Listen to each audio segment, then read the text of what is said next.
tous, vous écoutez l'analyse, une émission de Maïso.com. Retombé. Bonjour à tous, ici Paris, je suis Kerwin Maïso. Bonjour très chers auditeurs et merci beaucoup de nous avoir choisis en ce 17 mars 2019 pour suivre votre émission Adulée l'analyse.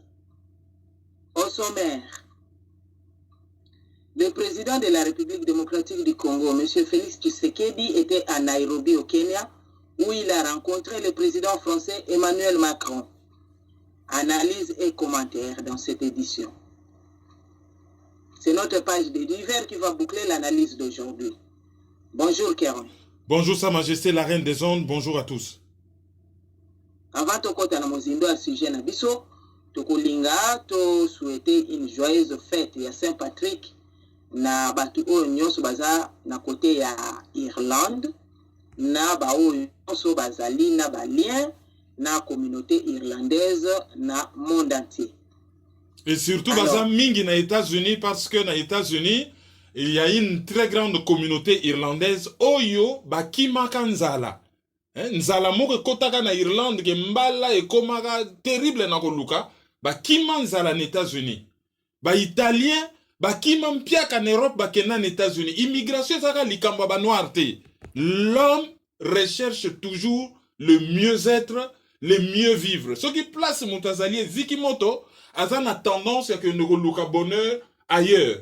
Ba réfugié ya lelo ba oyo ba komi ko chamu noko lelo lobi bazalaka ba réfugié quelque part. Ba italien bazalaka ba réfugié na Belgique, na Luxembourg, na Allemagne, na France. Ba portugais bazalaka ba réfugié na France, ba espagnol bazalaka réfugié na France et tango ba kenaka na Amérique latine mutabengaka bangoti. Et ba oyo lelo bazoloba America ba utaka quelque part ba génocider ba indien ba fandiwana. Et en attendant ba noirs rebellés ba utaka en Afrique par leur cerveau et par leurs mains ba construire États-Unis lelo. Donc ba komisi ango paradis na bango. D'où il faut tango tozo loba ba réfugié bazo loba surtout ba parti extrême droite ba yé baka que oyazo dondo lelo akoki kokoma réfugié lobby. Baloba mokilimbanga antala. Donc, toke na sujet na biso ya liboso eza voyage oyo président RD Congo monsieur Félix Tshisekedi akendaki na Nairobi na Kenya. Otie biso na contexte pourquoi akendaki na voyage wana, makambo nini elekaki kuna, ba discours nini esalamaki kuna et surtout commentaire sur interview oyo apesaki na France 24. Avant na répondre na question wana na lingi na telemela likambu moko oyo tango na monyango na France 24 esalingai pasi ya koleka. Likambu wana esalami il y a quelques jours na Bukavu et elekaki na émission Les Observateurs. Esalamaki na place Major Vangu na quartier Panzi. Rumeur moko zaki ko circuler na Bukavu que président Félix Tshisekedi a ko interdire mini-jupe na Congo. Rumeur. Et l'obami nulle part, mais rumeur. Et ko sala que le 8 mars, ezalaki na tantine moko to sœur moko awutaki musala azo zonga et tango komi na place Major Vangu na quartier Panzi alinga kamata moto mbala moko bakomi ko betela ye ba siffler po na nini po alataki mini-jupe. En un temps, deux mouvements, ba zingiye, ba tabaseye comme il se doit, ba longoliye bilamba, ba tikiye bolumbu et ba filmer yango pour alapa kolata mini-jupe. Quel est ce comportement des sauvages? Et ceux qui te lobby même sauvage, nyamana zamba, azalaka na comportement wanate. D'où vient cette affaire où il y a paternalisme? Il faut qu'on définisse ndenge nini basi fo balata. D'où ça vient cette affaire? Bato yo baza komi bimisaneti ba parangon ya moralité. Bangonde ba première personne à kokende ko se rincer l'œil na ba réseaux sociaux. problème ya elateli ya mutu ezalaka te mutu alati me ezalaka lisu ya mutu azotala. Mutu lera alati lamba oyo selon ye ezo plaire ye parce que mutu lera alataka objectif na eza d'abord ya ko plaire batute ezali ke ye moko a se sentir bien na kati lamba par rapport na ba norme na ye, na vision na ye ya tenue, na vision na ye ya mode, na vision na ye ya beauté par rapport na eloko ye sepelisi ye. En seconde position nde c'est que les autres en pensent. Lelo ndenge tozoloba association Uwezo Africa oyo zali pona ko défendre ba droit ya ba maman bazana ko lukela yenda ko po azali tellement traumatisé que son yazo koka kofana na quartier te, il faut ba kende na nous ailleurs na ye ba psychologue ba aider pour à se reconstruire. C'est quoi ça comme affaire? Batu bazo agressé biso na Goma kutu batelemaka moko na Bukavu kutu moi ndenge Goma kutu bango 2 fois te. Makasi na bino et pas ya pauvre femme. Mais tokotele melabino chaque fois que vous aurez ce comportement baya ko humilier batu na Luebo. Ba mibali nyonso a Congo bafana nye na Kasai kutu nye, il y avait rien. Ba politicien à Kasai motus et bouche cousue. Biso batu totaki ko dénoncer le coin dans les réseaux sociaux, il y a des gens qui nous ont écrit que pourquoi ils ont insisté. On n'y a qui sake makama be sala makaka na Kasai, boyoka question. Mais nazala qui ko insister parce que dans mon pays, on ne doit pas humilier une de mes compatriotes. Basa lisaye viol public na mwana na ye et ba décapiter devant une population qui filme et qui regarde. Nous avons des messages ezala qui ke toko konsabino, toko coloniser bino o ya ko meka ako subir rôle ya mwasi wana. Et cette fois-ci ça bangote ça biso moko ba congolais na Goma, on inflige un tel traitement à une dame pour à l'attaquer mini-Egypte là. Biso ba misusu le kanona mini-Egypte na o na zakuna te. Yaka na o na piscine na zakuna te. Na kozala kuna si moi-même je veux. Na lobi bon, là ça me plaît, je regarde. Mais ce n'est pas que ceux qui mini-Egypte et leki, allez, yo obeli liboma. Yango na to moni na Paris publicité mo réseau circuler. Moi ça la tige mini-Egypte, ba komi, ceci n'est pas une invitation au viol. Pour justificatif à battre monsieur, c'est comme un tribunal. Bon, pourquoi tu as fait ça? Oh, tu y a l'attaque mini-Egypte. Et alors? Ce qui a l'attaque mini-Egypte, il y a mis la télé mini-Egypte. Yo pe soko lingo lata. Ce qui boxeur, ce qui nini, ont trouvé que bon, c'est bon. Yo bimana boxeur. Tant que, au atteindre na nous telle limite, oh yo loi, ils ont interdire, c'est-à-dire, au violer, soit ordre public, soit bonne mœurs. Encore faut-il que bonne mœurs en haut, ils ont clairement défini. Mini-Egypte, jusqu'à preuve du contraire. Et continuant dans le cadre, il y a ba mœurs te, ba lo ba bonne mœurs. Mini-Egypte, ils ont mode. Ils ont likambo ya mœurs te. Alors, aux alliés libres à kola tandenge lingi. Qu'on arrête un peu avec cette histoire, ya. Bas s'il faut se comporter boy. Bas s'il faut loba boy. Moi si alataka boy. Moi s'il faut boy. Non, bazali ba être mûr, mature, majeur. Bazali libre, ya ko mene vi na bango librement. Et bilongi ya batwana nyonso monanaki na TV, tozo c'est la procureur ya Bukavu à se saisir na dossier et à traduire batwana nyonso na justice. À traduire bango nyonso na justice, ba rendre compte. Pon na bino, mes frères congolais, ba image wana na ba réseaux sociaux, bo bloquer yango. Bo signaler na Facebook, bo bloquer, bo signaler, moins de gens, moins il y aura de monde à regarder ces images, mieux ça vaudra pour cette dame. Et merci à Omar Abedi, Oyo Azali na ko s'occuper selon France 24 na dossier à Madame Wana pour na ameka ko trouver les solutions pour se reconstruire. Eyokani ndenge olobi yango eyokani vraiment et surtout na ndenge olobi yango eza likambo moko eza kopesa soni na mawa na kotala ke mutu mosusu aza na ye na autorisation ya kosala violence gratuite parce que asepeli na likambo moko te. La démocratie implique aussi la tolérance. Et Donc, une précision. Na Bukavu, il est interdit na basi yo balati ba pantalon, to balati maputa te, to balati ba jupe, ba kotaka na ba bâtiment public pour des raisons de décence. Tala ba mère à Bukavu bo telemela yango. Ozo kende na gouvernorat lata pantalon na okota. Soki ba lingite bo bima ba Rosa Park. Tala bino batu boza na États-Unis lelo soki bino batu mwindu bokotaka na ba bus pe na métro. Ofandi pa kota ba mindele. Ezali parce que Rosa Park na époque ya ségrégation raciale akota penda aboyi. Bangba yebisa ye mutu mwindu akotelema ke penda fandi. Alobi bo akokitisanga.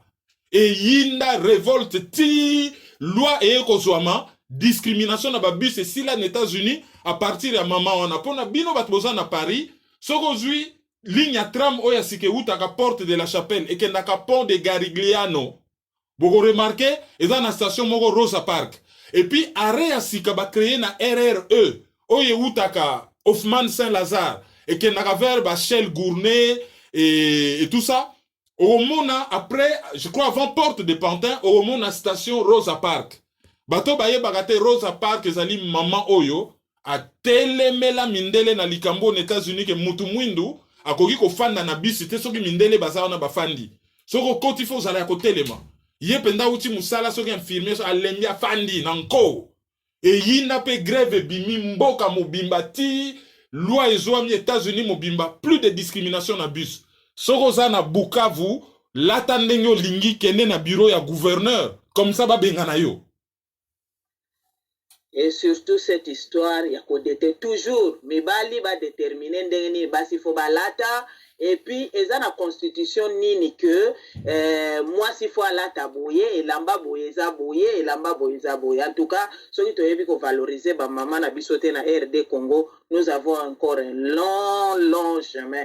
Et puis bande konyoso baza koyeba, ceux qui to landi bien na batu bazwa ki balioa wana ezaka unilatéral, mibali moko bavandika na bureau balobi bon. Pantalon eza indécent, ba décréter en haut bon, bola tango lisusu te. Voilà. Tozo masikoyo na makambo ya voyage ya Félix Tshisekedi asalaki na Nairobi. Félix Tshisekedi akendaki na Nairobi, capitale ya Kenya. Akeko sala nini kuna na Nairobi?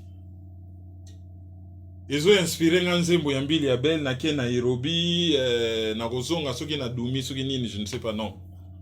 Akendaki na Nairobi pona sommet moko ezali organisé kuna kombo nango One Planet. Sommet ezali nini? Sommet ezali rencontre, sommet ezali réunion, sommet ezali lokola conférence. Oyo ba sommité, batu oyo na domaine songolo pakala bayebi. Koto batu ba yebi, yo na makambu ya songolo ya éducation yo yebi, yo makambu ya droit yo yebi, yo makambu ya sport yo yebi, ba sommité bato ba yebi esika bakendaka kokutana. Sommet bato ba yebi, ba sommité bake kokutana pona ba solola sur le sujet oyo ezali en rapport na likambo yo bango ba yebi. Donc sommet wana One Planet Ezo salama na Nairobi ezali organisé par Nations Unies. Pourquoi One Planet? Eki kolobake tozali kaka na mokili moko. To batela yango. To na mokili mususu te. Soki to bebisi ezali lokola likaku a bebisi mbuma na ye moko. Yembata Koffi Olomide. Donc mokili ezali lokola mbuma na biso. Biso tozali lokola makaku. Tokoki kosumbela mbuma biso tokolia te. Toto koki ko fanda te na étape ya nzete to kamati si tozo 4 étapes ya nzete tozali komi bebisa. Donc tozali na mokili kaka moko One Planet il faudrait to batela yango. Ezali section oyo na Nations Unies s'occupaka na environnement nde mutu ezali ko organiser sommet wana. Pourquoi? Parce que tendance moko eza mikolo yo mwana na biso ya muke na Suède Thunberg asali akomaki chaque vendredi akotaka lisusu classe te akena kosala grève libanda lobby ba parents na biso bazo bebisa planète ba gaz à effet de serre ça dit milinga nyonso yo ba usine ezo bimisa ba voiture ezo bimisa ba chauffage ezo bimisa milinga wana nyonso ezo kende wapi ezo kende kosala neti plafond na likolo et plafond wana ezo sala ke mulunge ya moi l'herbe rayon ekoya ultraviolet ekoya etoboli yango ekoti na mabele epesi biso moi mais lere kozala refléter na mabele ezonga na likolo etutani nango lokola plafond ezongeli biso lisusu ezosala lokola serre oyo bachaka bandunda ba fleur oyo balonaka ba fleur même na hiver oyo epesaka ba fleur banzete mulunge pone kola sikoyo ekomisi mokili na biso mulunge. Alors mulunge on ezosala nini? Ba glace na pôle nord ezofondre na pôle sud ezofondre. Ba ville oyo bazali na bord ya océan neti ba Lagos ba Amsterdam ba île misusu neti ba île Seychelles bazo remarquer que mboke komi ko dinda malembe po tellement ba glace a mineno eza na pôle nord ezofondre ezali na ko dindisa mukili malembe wana dossier liboso par rapport na effet de serre mais dossier mi balé excès ya utilisation ba sachet wana ezosala nini? Ezokende wapi? Ezobebisa mabele place okosala bilanga misusu bakobwaka ngo ne bale esuki wapi? N'océan. Soki komi n'océan bambisi bazomela yango bambisi bazokufa. Tozo produire électricité na énergie nucléaire wana ezosuka wapi? Badeshe wana bakokunda ngo na mabele 400 ans ezobeba te. Donc en fait tozo polluer mokili, tozo bebisa mokili. Sikoyo il faut solution ezwama pona ko batela mokili. Tozo kata banzete. Or nzete salisaka biso topema. Yo mutu soko meli mupepe ya malamu o babengaka oxygène, obimisi mupepe ya mabe o babengaka carbone.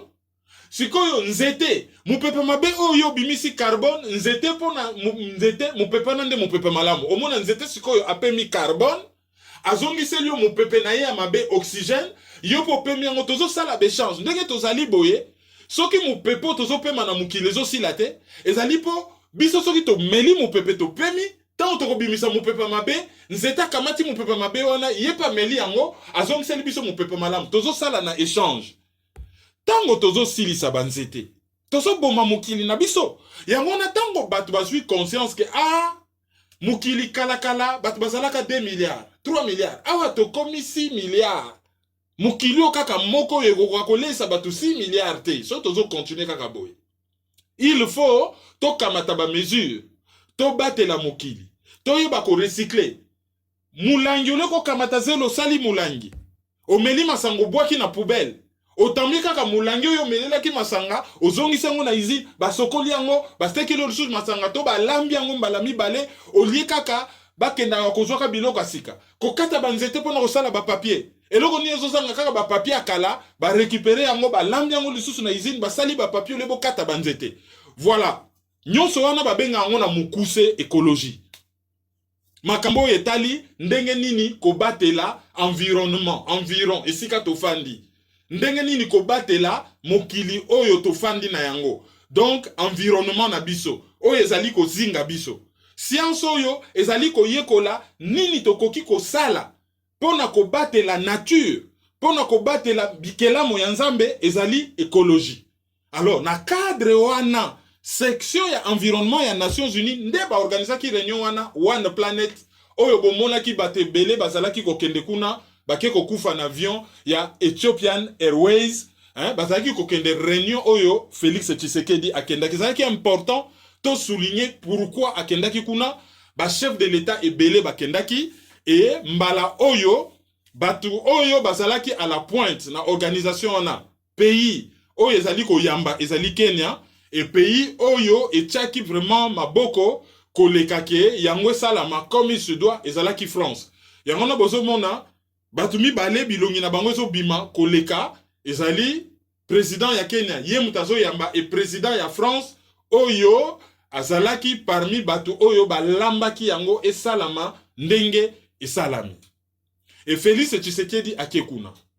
Mais lokola mikolo yo likambu tout Félix Tshisekedi azosala lokola azalaki mal élu et que na secte na ye azali na ba tribalo fanatique na ye et puis na ba taliban, alors eloko nyonso komi sujet à polémique. Bochaki tembe bomoni akendaki na avion, akendaki na avion. Mais le problème de cet avion c'est quoi? Le fait déjà que tout ça la débat sur cet avion, c'est la montre qu'il y a quelque chose qui cloche.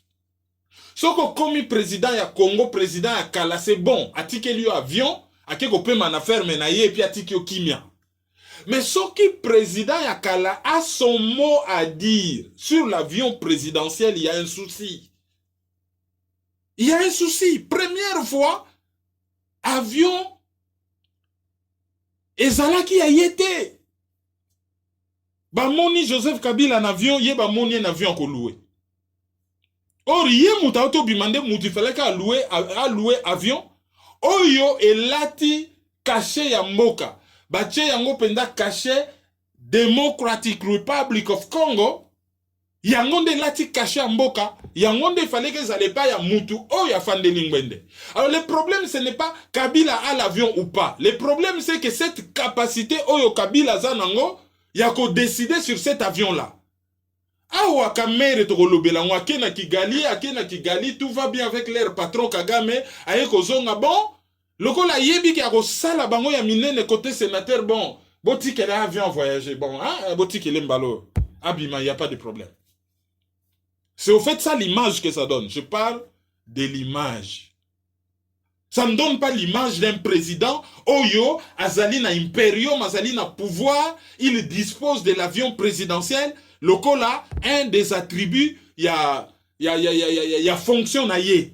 Attribut à fonction na ye que bon, azali na fonction, azali na cortège, azali na résidence, azali na bureau, azali na avion, hein, azali na bâton na ye à commandement, azali sur un hélicoptère. Non, c'est, il y a toujours visage à Joseph Kabila derrière qui décide. Alors, l'air bozo y a un débat avion, bozo bima tout simplement ridicule. Pourquoi y a-t-il ces débats? Il y a ces débats, justement, ils ont révélé qu'il y a un problème. Ils ont révélé qu'il y a un problème. Il ne devait pas y avoir débat. Donc, à Komina, Kenya. À Sololi, na président Kenyatta. À Sololi, na président Macron. Uhuru Kenyatta, à ne pas confondre avec Jomo Kenyatta. Jomo Kenyatta, Salaki, Tata, et Uhuru, c'est le fils. Emmanuel Macron, pe, Azalaki wana. Alors, eloko toko retenir na masolo na bango, c'est loko moko. Uhuru Kenyatta na président Emmanuel Macron, ba yebisi Félix Tshisekedi, akamata autonomie na ye par rapport na Joseph Kabila. Bima na boumbu ya Joseph Kabila. Tata kata singa ya boumbu oyo Joseph Kabila akangi yo. Eni koloba nini? Pour ceux qui congolais lobi yango, azali tribaliste anti-luba, azali haineux, azali aigri, allez, fake news, machin, et comme il argument mikolo yo, au mona kaka mutalamu ine kaka fake news. Ayebi kutu so que ça na langue nini? Fake news. To réfléchir. Yo okoki kono yebisa mwasi ya célibataire to mobali ya célibataire au lobby tala boma libala. Akoka mwana lobby o nga sa célibataire na balata. Ndenge nozo yebisa na poma libala. Voilà. Soki Félix Tshisekedi azalaka libre. Azalaka président protocolaire te. Azalaka étiquette te ndenge to moni militant IDPS a lobby président na biso azali étiquette. Lundi to kosila nana batuana président na biso azali étiquette. Soki azalaka bizimungu te. À part le fait qu'azali maréchal Pétain congolais, ça dit Pétain les traîtres. Est-ce que président Macron alingaka yebisa lobby kamata autonomie na yo par rapport na Joseph Kabila? Et selon RFI a lobby, le président Tshisekedi n'a pas donné de promesses tenues par arbitrage compliqué ya kosaleni koloba nini.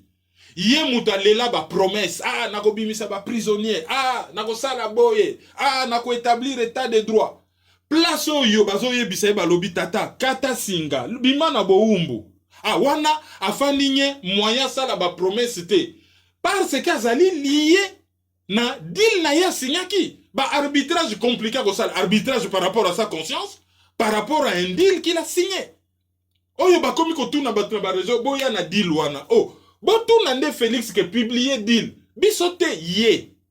Félix Tshilombo Tshisekedi alobaki na Nairobi ye moko mundu kezalaki te que asignaki deal na camp ya Joseph Kabila. Et alobaki na limeta lobi c'est notre partenaire. Désormais a commis partenaire na biso. Partenaire dans un contrat deux parties. Tango bo signé, mutu aza na ngambo, mutu aza na ngambo. Bo komi lié par contrat, bo komi ba partenaire. Et ye moko aki kolobake ba signaki deal pour la passation pacifique ya pouvoir et pour ba kamba mboka ensemble. Passation pacifique ya pouvoir et kolobake élection à côté nomengai.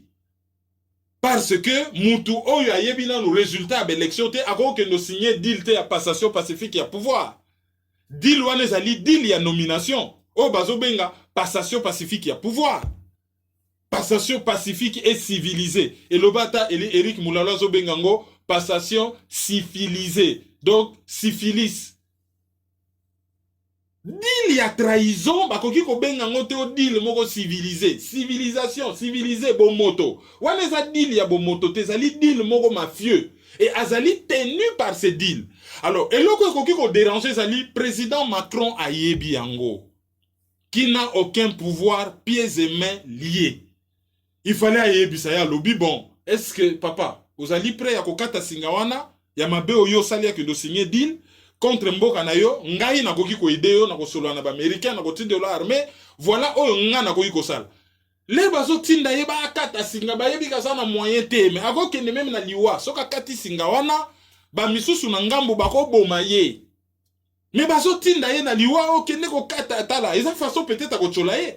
Oh non, yo bima na boumbu kata singa oyo ezali kolie na Joseph Kabila et mutalela ba promesse afandi nye singa na ye ya dila sinyaki e kangami ye na makolo. Tango asilisi bafandi na président Kenyatta bafandi na président Macron akamati coupe bazo sala toast bazaki je crois na coupe soki ya champagne soki ya nini. Biso tozo cours ya criminologie na professeur Kasongo na deuxième graduat na Inikin toyebi certains phénomènes. Peut-être qu'enregistrement ça a de mauvaise qualité. Mais ndenge voix na ye nazalaki koyoka, j'avais comme l'impression que amelaki. Je dis bien une impression. Et je prends toutes les pincettes au moment au procès d'intention. Na lobby, j'avais l'impression que amelaki. Si tel est le cas, c'est pas bien. Si tel est le cas, c'est pas bien. Alors, à Kamati parole. Azo remercier président Macron Oyo aye ko visiter biso en Afrique. Papa. Moutou a ko remercier président Macron, c'est le président Uhuru Kenyatta po aye ko visiter ye. Aye ko visiter biso te. Ayaki sommet ya One Planet ya ONU. Ayaki ko visiter biso te. Et a profité dans zela ko signaka baka ta na ya contrat. Place base militaire na bango oyo ezo garantir puissance na bango en Afrique. Oyo eleki munene eza na Djibouti. Akei na Djibouti. Ayen Éthiopie a signé ba contrat ba entreprise française et moniclaire. Mbongo ya ba africain elengi, mais ba africain a immigration. Surtout so élection komi kaka immigration. Et na Kenya a signé pour 3 milliards d'euros, 3 milliards de dollars de contrats, notamment construction ya autoroute Nairobi soki zimboka nini na Bosani Kombo, extension ya soki ligne ya chemin de fer vers l'aéroport, 3 milliards de contrats à na pios na pocho bioko. Et pendant ce temps, ayaki na ye réunion ya ONU, aye ko visiter biso te. Ba flatterio, la France est toujours dans mon cœur. Yo fana na Belgique bon. Il est libre d'aimer le pays. Il n'est pas obligé de flatter. Ça faisait flatteur. Ça faisait flatteur. Et puis, à féliciter Kenya, Oyo, Azali, exemple et à réconciliation parce que Uhuru Kenyatta na Raila Odinga ba se réconcilia. Sauf que Uhuru Kenyatta na Raila Odinga bazali ba Kenya. Moko Kikuyu, moko Kalenjin, ba Kenya. Bango mibale batata bazalaka bakonzi. Moko mwana ya président, moko mwana ya je crois Premier ministre Raila Oding, moi Oding, je crois Premier ministre, mais en tout cas, une des plus hautes personnalités na Kenya. Oh, il y a un agresseur qui est au pouvoir, on ne va pas parler de réconciliation. L'agresseur, on ne se réconcilie pas avec lui. On se bat avec lui et on y met toutes ses forces, on le met à genoux et on le vainc et on le chasse. C'est un agresseur. Réconciliation avec qui? Congolais sont ennemis à Nani. Congolais sont ennemis à Nani. Dans le monde entier, Mouyibi, très très batele melakaye. Bah c'est réconcilier très très. Ah Mouyibi, bravo, Yambi. Yakana pesa yo bise po yibi ngambongo na poche. Non, on ne se réconcilie pas avec un ennemi. Botika Roko Sabato, les Congolais sont en conflit. Banzembu, Congolais, réconciliez-vous. Pour réconcilier le peuple avec lui-même. Netoka une conférence nationale. Comme si le peuple était talato benemité. Sorozali corrompu, osa traître, tokotel melayo. Ah, ils y sont nous. Oh, tout ce qui est nabokila, to la nanyama, yo zo chama kele po banyama bakima. Mais, biso, to sinir na yo. Ah, yo continue ko chama kele banyama bakima, to bima zéro nabokila. Mais, au nom de l'unité, yo zala na biso te. Nabokila, yo chama kele le to benga na yo. Ba yo kanagate na mutama kele nabokila. Il faut qu'on arrête un peu avec ce discours infantilisant, qu'on soit batloko la banamike. Ah, l'exemple de réconciliation. Oui. Cet exemple, les gens dans pays oyo, bazali na ba conflit politique entre bango, batumoko bazo salama ben à pouvoir, bon voilà, mais biso zali kay agression. Batubako continue ko niaka agression anate, bako bimisa net, bon c'est la faute ya ba congolais bazo yo kanate non. Congolais yo kanate na bato bazo agresser et ba collabo ya ba agresseur. C'est ça le vrai problème. Wana, c'est ce qu'il fallait souligner déjà par rapport na Oyo et Salamaki na soir na président Macron. Et après, Nengo Loba qui a na question na yo, akei ko se retrouver na forum Oyo et Zalaki animé par un présentateur ya France 24 et Zalaki ko salama na salle munene et bazalaki ko recevoir panel ya ba invité moko, bozo tenir bozo matana podium, bozali ko s'exprimer par rapport na ba question bazo tout na bino en rapport na sujet et ezo le capé en direct na télé na France 24. Alors, président Tshisekedi, Azalaki Wana, va présenter président de la République démocratique du Congo et Amati na podium. Première question, on voit vraiment que Félix Tshisekedi perdu.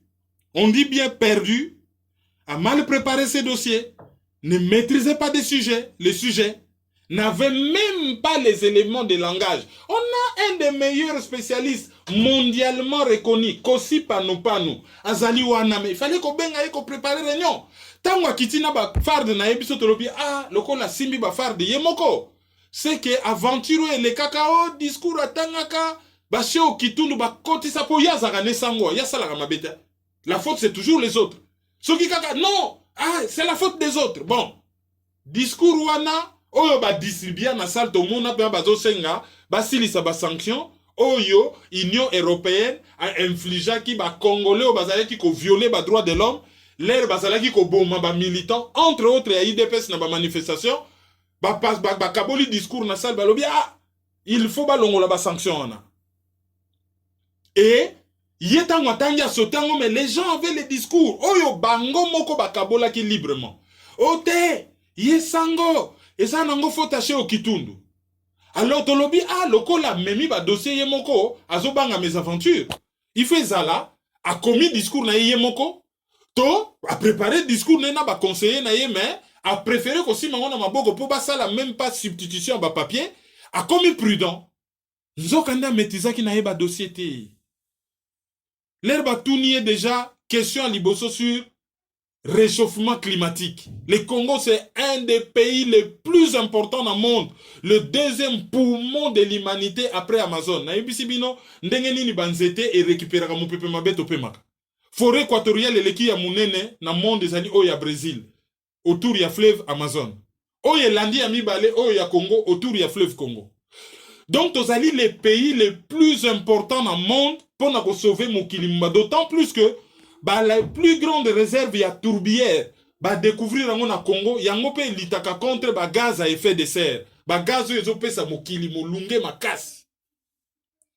Et le président du Congo a lobby que problème y a réchauffement climatique ezali lié na pauvreté. Ah bon? Batu bazo piller koleka, bazo polluer mokili koleka. Mais ce sont les pays les plus riches. Et yebana nango que plus on est riche, plus on pollue. Le plus grand pollueur dans le monde, c'est les États-Unis. Ezali ba usine, ezali ba avion, ezali ba bateau de haute mer, voiture ezali souka na catastrophe, ezali ba chauffage au fuel, hein? Ba chauffage au ya ba gaz. Soki mokili mobimba bazalaki ko consommer même quantité, ya ba papier, ya maï, qu'un américain, mais il nous faut 6 planètes. Les lots qui ba chinois ba comme na même niveau ya consommation que États-Unis. Tokozanga na ba papier aussi la maï aussi la papier hygiénique aussi là. Toyebi biso nyonso ke ba les plus gros pollueurs, ezali ba pays riches, ezali ba riche. Bango ba bazo consommer maï belé, bango ba bazo lié belé, bango ba bazo produire ba déchets belé. Bango ba baza na ba mituka ezo bimisa ba gaz à effet de serre na ba particules fines oyo ezo pesa ba asthme ba kosu ba bronchite ba nini ba maladie respiratoire. Mais qu'est-ce qu'il a que pauvreté on comprendre à combattre pauvreté aloba qui peut-être pauvreté de locaux les ont provoqué effet de serre, ça n'avait aucun rapport en fait. On ne voyait pas rapport entre pauvreté na réchauffement climatique. On ne voyait pas les rapports. Bien au contraire, les pauvres bazali les plus grandes victimes. Il y a non-respect environnement. Il y a batu oyo considérer l'écologie comme un simple mot. Au lieu bazala na comportement moko écologique, l'herbe a commis un pouvoir. Donc azala qui déjà nganda. Deuxième question, l'herbe a tout nié à comprendre, pardon, bon, il aurait dû employer un autre terme, par exemple, voudriez-vous répéter votre question calmement. Mozomo na kazala qui tendu, même dengue micro, azala qui tendu. Alors, wana pas azala qui hors sujet. Alinga qui al pesana nous réponse mususu avant koloba ke bon, na yaki na jeune homme moko azo transformer herbe ezo comme charbon. Bon, normalement il fallait loba que a transformer ka herbe wana na énergie. C'est ça élément de langage. Après le débat n'est pas où ezalaki herbe tepo déjà si trouver taliban si luki na Mauritanie et ça na herbe moko boye comme makala. Non, le problème ce n'est pas herbe comme makala. Et ça la herbe ezala soki kasa. Non, le problème ezali déjà eza problème à makala te, mais problème ezali énergie. Alors, eloko yo genomo ya mema ki wana sala ki ezali bien. Mais problème ezali que par rapport na question batuna qui est azalaki légèrement hors sujet. Na lobby légèrement hors sujet. Et on que il ne maîtrisait pas les dossiers et azalaki à l'aise, il n'était pas bien préparé. À qui la faute? D'abord, c'est de sa faute. Premier responsable. Deuxièmement, ceux qui ont nommé 110 conseillers. Totali kaka batango déjà ba na Canada ba beleli ba lobby oyo batake kozwa ba na Belgique pe ba beleli ba lobby toye bani wana batake kozwa. Parmi bango il y a des gens qui sont compétents. Je viens certain Kazadi, c'est un énarque, une des meilleures écoles d'administration publique ebani na monde, ENA, École nationale d'administration en France. Oui, il y en a quelques-uns mais les restes bazoka conseiller ba spécialiste à ba domaine. Conseiller na yo juridique, il faut à la craque na droit. Conseiller na yo en matière ya environnement, il faut à la craque na makam environnement. Conseiller na yo en matière économique, il faut à la craque en économie. Okoki konsulter ozo kaze batwa mutasala na ye simple. Muso sutoyo ka asala soki service militaire kaka. Buku nka tuba bon ya zawana. Ya zawana bon ye faut azala. Alors, loko lazana gouvernement tazane lokote a commis qu'on se servir na ba poste ba conseiller, ba collège de conseillers pour caser des amis. Mais ba ami en gope basa la compétent. D'autant plus que ba reprocha qui est le côté tribal de son cabinet. Ba tu ba lobi non, bozo lobi la baluba. Non. Problème eza baluba te, problème ezali que président ya école songolo il faut éviter qu'on nomme Batuya même école au Kéye. Autrement dit, ce qui Félix Azalaki mu Congo, et qui a nommé ba Congo Ebele, et nga kezala bien ti. Ce qui Azalaki mu Rega, ce qui a nommé ki ba Rega Ebele, et nga kezala bien ti. Mais par contre, ce qui Azali mu Bembe, a nommé Bantandu Ebele, bah mais ça déséquilibré pour Nanini. Ah, bah compétence, on ne peut pas entendre, il fallait joindre partout. Mais bah tribalisme était pour Yazali, mon Bembe, a nommé Bantandu. Mais du moment que Yazali Moulouba a nommé Balou Ebele, et Zali qu'on paraîtrait le tribalisme. Cela n'a rien à voir avec les Balouba spécifiquement, mais cela a à voir avec le fait que Yé Moulouba a nommé Balouba Misusu. Dans mathématiques, bon remplacer Moulouba par X et bon remplacer Batu Oya nommé par Y. Alors, on remarque que l'équation est vérifiable. Chaque fois que on remplace X par école Mususu, on remplace Y par école Mususu, ce qui X égale Y, et ben on peut ça toujours réponse Z, c'est-à-dire tribalisme. C'est aussi simple que ça, Batbalingi ba Memayango na terrain moko boye ba se victimiser, ça n'a pas de sens. Alors, quand on a un cabinet composé de copains, des fois des bateaux qui ne sont pas à la bonne place, Bamisou Bazali très compétents mais ils ne sont pas à la bonne place, voilà ce qui arrive. Et le coach, il était où? Oh, Bazo Benga coach. Là, Toloba qui est coaché, c'est de l'incompétence. Coaché, président, ba coach akayete. Oh, Bazo Mona, na football. Bazo Sono, ba ibi ko beta balet. Bago ba beta kabale, pourquoi Bazo a besoin d'entraîneur? Bazo a besoin d'entraîneur, te quoi, autant que ça va ko beta balet. Entraîneur a assuré coordination entre 11 personnes. Yo yebi mingi, ya yebi mingi, mais bino 11 lisanga. Obando beta yo moko na bale na yo tsango na tolo, lokola ndele to bana mike bazako ko sabiso balobio, muku na troué, azalaka mona kamati balo, bombiango na kata suki. Akimi na ngombango abimisa kaka devant poteau, tire filet toboki. C'est pas comme ça que ça fonctionne. On a besoin d'un entraîneur pour assurer coordination, mais le président, lui, c'est lui l'entraîneur, il y a un conseiller, c'est lui le chef, c'est lui qui coordonne. Ayoki a synthétisé à une décision.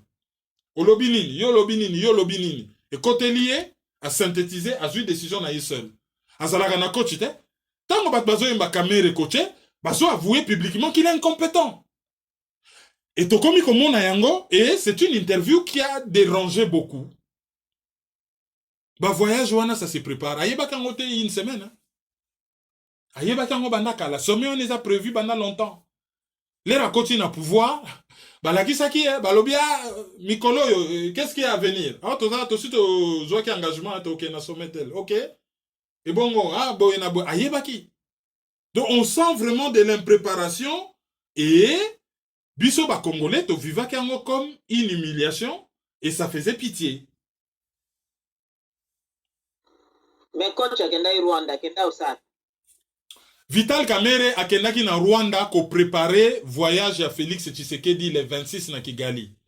Voyage wana babandaki ko préparer ngo déjà l'air bakutanaki na Paul Kagame na sommet ya Union africaine oyo salamaki na Addis Abeba et Félix l'air Vital Kamerhe a komi kuna première déclaration au Rwanda ezali pays moko important pour la paix na stabilité dans la région et Grand Lac.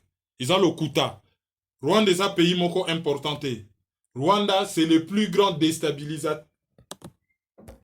Rwanda, pardon, Azali, le plus grand déstabilisateur dans la région et Grand Lac. C'est les domestiques des puissances occidentales. Oyo azo salamabe moko grave. Juste une parenthèse. Tala. Baouti ko boma. Assistant ya Victoire Ingabire ba bomi ye et Kagame kuta uti kondima ye moko na anglais andimi ke ministre oyo soki Shebashonga soki nani ye muta boma qui est pour dépasser qui ligne rouge, un président qui avoue que a boma qui un ministre devenu opposant pour a dépasser qui ligne rouge mokili mobimbe faninye avoué publiquement un assassinat politique. Je dis bien publiquement, un assassinat politique. Mokili Moumiefaninye. Et Moutou Yandenge Wana Oyazali infréquentable, le plus grand criminel de l'histoire en vie, Alors, bah, Congolais, bah, c'est l'homme qui agresse leur pays. Bon, pour la caméra, ça ne nous étonne pas. Toka qui interview à Papa Moulo par lobby, na accord cadre il y a 10 à Beba, il y a Lusaka, pardon, na accord il y a Lusaka, bon, bah, mon aki, aye, caméra, aye, na document moko, à côté, à Rwandais, azo, amené, batuba signé. Yangonde, même qui biso na San City des malheurs. Oh, yaka kobota, le trait catastrophique 1+4. Donc, caméra qui na yekuna, bah, qui préparer voyage, et Jeune Afrique, na la voix de l'Amérique, na ba radio mususu bazo préciser que, ezota la makambu ya sécurité na ya économie. Et na makambu économie, exploitation ya électricité ya la Kivu, bango baza na izini biso toza na ngote, et puis mai, et bando uta gisengi po na Goma. Quelle humiliation. Na Goma biso toza na possibilité de produire mai na Goma te. Je vous rappelle, Bobo Sanate, Bozonga na banalise il y a 5 ans. Tango Rwanda, bazalaki na guerre na Congo. Armée rwandaise a envahir Congo. Gouvernement, ya alias Joseph Kabila, ba pesa société rwandaise mbongo, ba réhabilité ba balabala ya Goma. Tala, elo oni su togo yebisa bino ego choke bino lisusu. Poto yebisi bino o nyonso bako yebisa moto. Elo oni ni musu togo yebisa bino. Po elo etikali choke bino ezaka bon, ah bana lelo. Ba komi penda na Gishasa soko yo kinzala, ozu penda mwana yo yakawa. Bo jembi ki singa na ndaku na simandaku, bo kati kingo bo lambi bo le bon. Lelo to liaki mwana na yo, ah musunya mwana etikala ki na frigo bon. Jour prochain, garçon aka mobulu na quartier yende to golia. Peut-être yango nem te ko choquer bino. Peut-être yango nem te ko choquer bino. Tala, Rwanda na Congo na guerre, gouvernement ya Congo ba pesi société rwandaise mbongo ba réhabiliter ba balabala ya Goma. Comme ça, ba installer ba micro ndenge ba lingi, ba espionner biso ndenge ba lingi, et mbongo wana boza en guerre contre bango, l'air bozo financer économie na bango, et zo permettre bango ba somba manduki, ba agresser bino lisusu bien. Tous ces politiciens d'accompagnement se taisaient à Kinshasa. Les lots théorie à bidon, les Rwandais sera notre voisin. Un voisin qui agresse, ba bundagana ye, na lobby on a Facebook. Pourquoi il les lots oyo? Soki na Japon, premier ministre du Japon a ko visiter sanctuaire ya Yakusumi. Na Chine be mette bimaka balabala. Je vais vous expliquer cette histoire en 2 minutes. Na deuxième guerre mondiale, Japon o ezalaka puissance impériale a kenaka ko machine bibotu a ko beta Corée ban Cuba. Tango ba komaka ona ba salaka ba crime contre l'humanité, ba zoa basi ya ba chinoise ba esclave sexuel. Tango Japon ba vaincre na deuxième guerre mondiale, ba japonais ba zonge pa na bango, ba héros de guerre na bango, bato ba keneki ko boma na Chine, ba keneki ko boma na Corée, ba keneki ko violer, ba tonga sanctuaire, cimetière moko ya Yakusumi, place ba kunda batuana, mais ba kunda pe batu misuso ba kufaki na guerre ba soldat normal. Mais le fait que le premier ministre du Japon, na chaque fin de deuxième guerre mondiale, anniversaire à fin de deuxième guerre mondiale, a kenaka ko honoré. Alors bon, ça quand même ba japonais ba militaire na biso, ba kenaka guerre, ba kenaka ko kufa pona mboka ko honoré bango. Le fait que na kati ya sanctuaire wana cimetière wana il y a quelques criminels de guerre, ba viola na Chine, ba viola na Corée, ce qui premier ministre du Japon keka na Japon na mboka na ye, akeko tala ba soldats japonais ba kufaka. Et yindaka na Chine ke et frôlaka même rupture à la relation diplomatique. Boyebi que na Chine makambo za très contrôlé hein. Mais une des rares fois où le gouvernement chinois tika kabatba bima na balabala ba tomboka depuis 1945. Alors biso bazo continuer ko boma biso ti lelo certains Congolais oyo na ba réseaux sociaux baza na komba ba Congolais, je me pose la question si c'est des Congolais. Le Rwanda est à côté. Oui, si le Rwanda est à côté, qui veut la paix prépare la guerre. C'est une expression que l'on dit. Et Ezali livre, il y a un des Hollandais le plus connu, Grotius, oyo, bayeko la kanabekol nyonso, bayeko la politique internationale. Qui veut la paix prépare la guerre. Et diplomatie, c'est rapport de force. Bako respecter yo, soko sa ko se respecter. Mutaso agresser yo, rompre ba relation diplomatique na ye. Mais maye na justice, déranger ye. kataye économie, il faut azala toujours na kaka, fundaye, belela, mukolo koma makasi, bundisaye.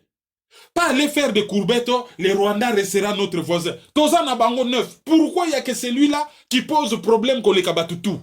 Les Rwandais restera notre voisin. Bon, nous tournons aux États-Unis.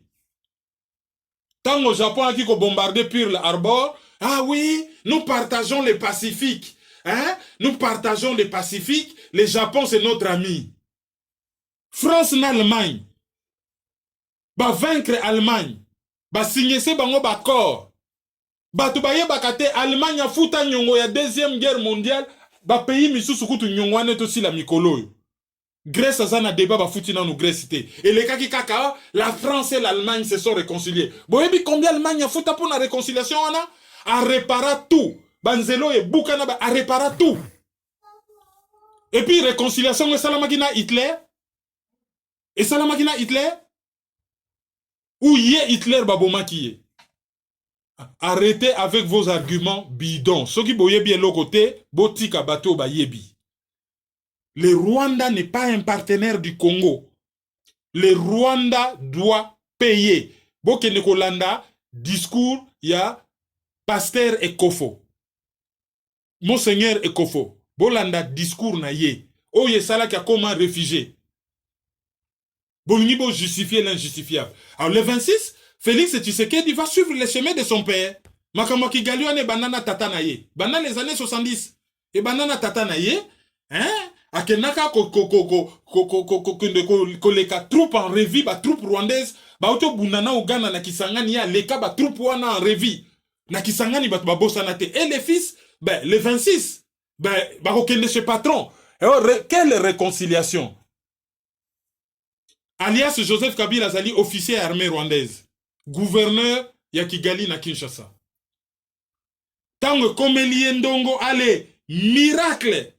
Alati Maska Tshisekedi, allez, Yomoro Tshisekedi, Kene Kondima appelle na Rwanda. Comme ça, humilier tout un peuple. Ah, tango ye, alingaka ya na Kinshasa si bosepela ki pasa kwa sauver Fayulu. Qui vous a dit qu'il faut sauver Fayulu? Botanga kate? Abenga réunion à Liboso pour sauver Kabila. Les récimbité, en tant que président ya Rwanda, abengi réunion pour sauver Kabila. Les récimbité, à l'atishiko poso ya président ya Union africaine, on va suspendre nos résultats pour bazaki ko banga. Ceux qui va publier les résultats, va émettre ko bimanakin, va ko perdre tout. C'est ça la réalité. Et puis, tango bozo komelanga ke, tango ya lingaka ya ko soutenir. Ba bisino ina Kinshasa nga ko soutenir Fayulu. Et l'air angaka ya na Kinshasa nga na zai ko puyango. Bo ramenelenga émission oyo nga nazaki ko appuyer ke Kagame azoya na Kinshasa en tant que président de l'Union africaine yaka ko sauver Fayulu. Boya nango. Bien au contraire, nga na rappela toujours na lobby ba kenda élection na occupante. Suka nango milelo na milelo. Autant na lobela nango Félix, autant na lobela nango Fayulu. Et en français tozo benga processus biaisé. C'est-à-dire likambo bozo sale ezali mabe. Ezali déjà yakobe bane bandelika lebo bandeli eza déjà nzela yakopola. Processus biaisé. Et soki boke na processus biaisé suka nango milelo na milelo. Et c'est biso to lobby ke soki boke na processus biaisé suka nango milelo na milelo kaka pona Félix me Fayulu te ye fois que na processus biaisé ramener une seule émission on a dit ça. Tala toke na binoti na suka ibo raser ba mieux. Oui, le dossier est là que combat lelo pourquoi balingi va ramener en toujours na monokomboka. Les dossiers ils ne peuvent pas pour ça l'effort va dépasser qu'on penser par rapport à monokoyamboka. Pourquoi les gens parlent de Fayulu aujourd'hui? On parle de Fayulu parce qu'il représente Mutu Oyo.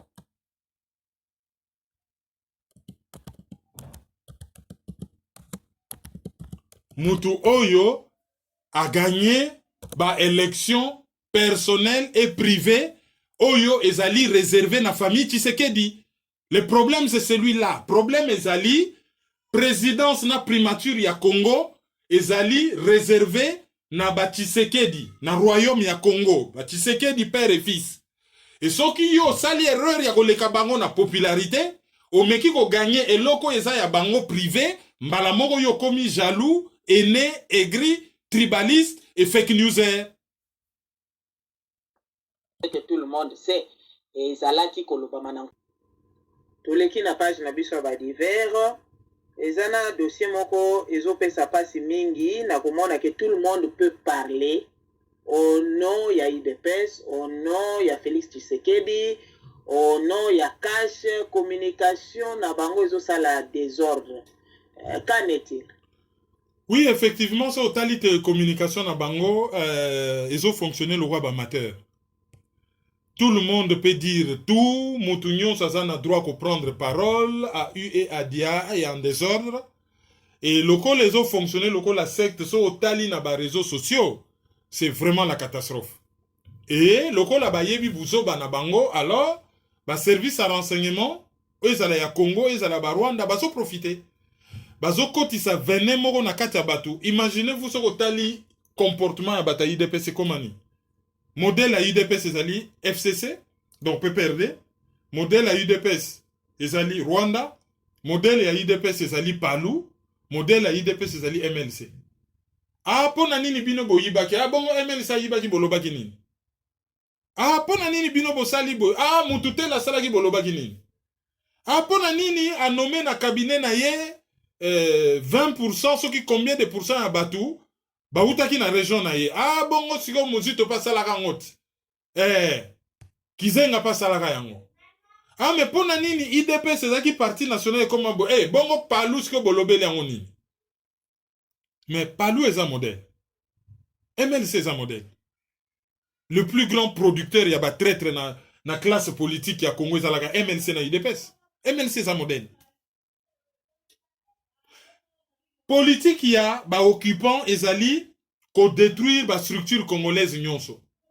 Ba récupérer ba orchestre nyonso, ba récupérer ba club de football nyonso, ba récupérer ba troupe ya théâtre. Mino kasi ke les olive lemba ta kozwa ba ta théâtre azo kene na bango ba Dubai azo ya na bango ba poto. Ezali ka pona ba ko salela ka ba théâtre na kati avion. Non. Et les loyo bazo détruire ba parti politique. Babandaki na Palou pena ba memiango ti na suka pena ti na se na ndenge président Palou akufi ba panzi pena Palou bon na se. Babandi siko ko doda IDPS bazo doda. Tango biso tozo lancer alerte keba Kamere dangereux, Katumbi dangereux, bo keba IDPS nzelo bozolanda sukali la kotika. Était jaloux, oh, bazo défendre. Bon, bakanisi ke, biso na bango tozo sa la guerre. Tala, biso betaka terrain mosusu, wana terrain na biso te. Toi na terrain na biso te, na chanteur italien moko alobaka lobi. Réseau social eza mabe, kala bazo bazako sala makelele na baba, buzo ba na yesuki kaka na bar a déranger mutu te. Mais lelo oyo zo bakoki kwa koloba na prix Nobel mubimba boye. Il y a physique, il y a chimie, bah il faut discuter dans les réseaux sociaux, donc réseaux sociaux sangi si bat. Pour vous ba musu to comme mon na ba réseaux sociaux et dépasser tellement limite que zo sala na somo. Et zo sala somo. Et les gens parlent à U et à Dia. Bazali li banda ya masano en dehors. Mututu a commis docteur en droit. Mututu a commis spécialiste ya politique. Mututu a commis spécialiste en relations internationales. Mututu a commis spécialiste en communication. Ah, au taliba argument, ça fait pitié. Nous sommes là. Batouana, ils agissent au nom de notre pays, qui est notre bien commun, et bazom memambo canabiso na catastrophe. Communication à UDPS, une vraie catastrophe. Auditeur du jour. Auditeur du jour, Nabiso Liboso, Ezali Kokasuri Ezali na Grande-Bretagne. D'ailleurs, lobby le 18. C'est son anniversaire de façon subsidiaire, mais Azali auditeur du jour, Nabiso Pona, ba raison Misusu, a rempli ba critère Oyo, Biso to Yebi, par rapport na ba auditeur du jour. Auditeur du jour, Nabiso Yami Bale, Ezali Lubo Kabamba. Azali, auditeur du jour Nabiso Yami Bale. Yami Sato Ezali Nicolas Kumeka, Azali, auditeur Nabiso Yami Sato. Auditeur du jour Nabiso Yami Nayi Ezali Atila Pakasa. Atila Pakasa et Azali na Tunis, ezali na Tunisie. Yaminei azali na Canada, na monaka ye d'ailleurs na Montréal, ezali Magic Kev. Magic Kev ye azali auditeur du jour na biso et toko suki sa na makaba mabe et puis Yasuka pona lelo ezali Major Billy Nestor. Major Billy Nestor azali auditeur na biso suka pona lelo. Auditeur du jour de clôturer analyse lelo. Tokutana mikolo ya merci au revoir. Merci. Merci beaucoup. Merci beaucoup. Merci beaucoup pour tous les enfants.